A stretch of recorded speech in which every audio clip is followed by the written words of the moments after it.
Litt, Rick Hoffman, is set to fully dive into his new role as managing partner of the firm in the second half of Season 8 of USA's Suits. The network revealed today that Season 8B will premiere Wednesday, January 23 at 10/9 and unveiled a new teaser.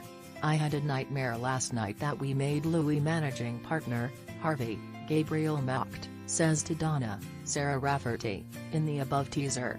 "That wasn't a nightmare and you know it," replies Donna.